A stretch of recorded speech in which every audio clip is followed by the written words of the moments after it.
ನಮಸ್ತೆ. ಈ ವಿಡಿಯೋವನ್ನು ವೀಕ್ಷಿಸುತ್ತಿರುವ ಎಲ್ಲ ನನ್ನ ರಾಯರ ಭಕ್ತರಿಗೂ ವಂದನೆಗಳು. ಗುರುಬ್ರಹ್ಮ ಗುರುವಿಷ್ಣು ಗುರುದೇವೋ ಮಹೇಶ್ವರ ಗುರು ಸಾಕ್ಷಾತ್ ಪರಬ್ರಹ್ಮ ತಸ್ಮೈ ಶ್ರೀ ಗುರುವೇ ನಮಃ. ಪೂಜ್ಯಾಯ ರಾಘವೇಂದ್ರಾಯ ಸತ್ಯಧರ್ಮ ರಥಾಯ ಚ ಭಜತಾಂ ಕಲ್ಪವೃಕ್ಷಾಯ ನಮತಾಂ ಕಾಮಧೇನುವೆ. ಮೊದಲಿಗೆ ನನ್ನ ಗುರುರಾಯರಿಗೆ ವಂದಿಸುತ್ತಾ ಶ್ರೀ ಕೃಷ್ಣಾವಧೂತರು ರಚಿಸಿರುವ ಶ್ರೀ ರಾಘವೇಂದ್ರ ಅಕ್ಷರಮಾಲಿಕಾ ಸ್ತೋತ್ರದಲ್ಲಿ ಇವತ್ತು ನಾವು 8ನೇ ಸ್ತೋತ್ರವನ್ನು ತಿಳಿದುಕೊಳ್ಳೋಣ. ರುಜು ಸ್ವಭಾವಾಪ್ತ ಭಕ್ತೇಷ್ಟ ಕಲ್ಪದ್ರುರೂಪೇಶ ಭೂಪಾದಿ ವಂದ್ಯ ಪ್ರಭೋ ಶ್ರೀರಾಘವೇಂದ್ರಾರ್ಯ ಶ್ರೀರಾಘವೇಂದ್ರಾರ್ಯ ಶ್ರೀರಾಘವೇಂದ್ರಾರ್ಯ ಪಾಹಿ ಪ್ರಭೋ. ರಾಯರ ವರ್ಣಮಾಲಿಕೆಯಲ್ಲಿ ಋಕಾರದಿಂದ ಮತ್ತೊಂದು ಸ್ತೋತ್ರವನ್ನು ಮಾಡುತ್ತಾರೆ. ರುಜು ಸ್ವಭಾವಾಪ್ತ ಭಕ್ತೇಷ್ಟ ಕಲ್ಪದ್ರು ರೂಪೇಶ ಭೂಪಾದಿ ವಂದ್ಯ ಪ್ರಭೋ. ರಾಯರನ್ನ ಸ್ತೋತ್ರ ಮಾಡ್ತಾ ಇವರು ಅಂತಾರೆ, ರಾಘವೇಂದ್ರರೇ ನೀವು ಎಂಥವರು? ರುಜು ಸ್ವಭಾವಾಪ್ತ, ನೀವು ರುಜು ಸ್ವಭಾವ ಅಂದರೆ ಸರಳವಾದ ಸ್ವಭಾವ ಉಳ್ಳವರು, ದೇವತಾ ಸ್ವಭಾವ ಉಳ್ಳವರು.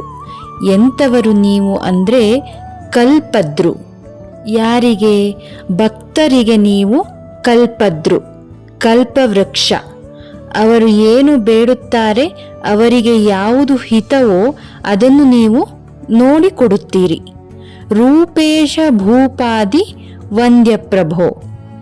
ಎಲ್ಲ ಭೂಪ ಅಂದರೆ ರಾಜಾದಿ ರಾಜರಿಂದ ನೀವು ವಂದ್ಯರು, ಸಕಲ ಭೂಪಾಲರಿಂದಲೂ ವಂದ್ಯರಾದವರು ನೀವು. ಇದಕ್ಕೆ ಮೂಲ ಕಾರಣ ಯಾವುದು? ರುಜು ಸ್ವಭಾವ, ಸರಳವಾದ ಸ್ವಭಾವ.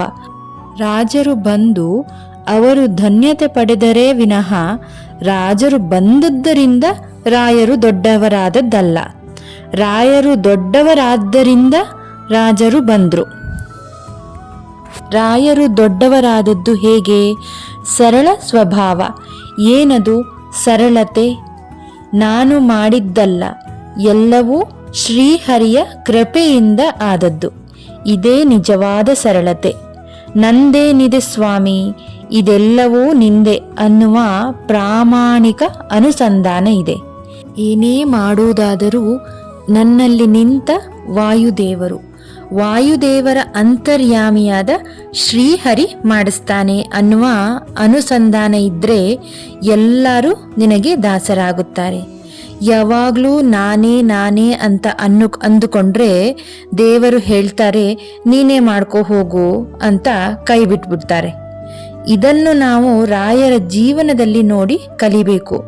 ಹಾಗೆ ಉಪಾಸನೆ ಮಾಡುವುದರ ಜೊತೆಯಲ್ಲಿ ನಮ್ಮ ಜೀವನದಲ್ಲೂ ರಾಯರೇ ನಿಮ್ಮ ಜೀವನ ನಮಗೆ ಆದರ್ಶ ಆಗಬೇಕು.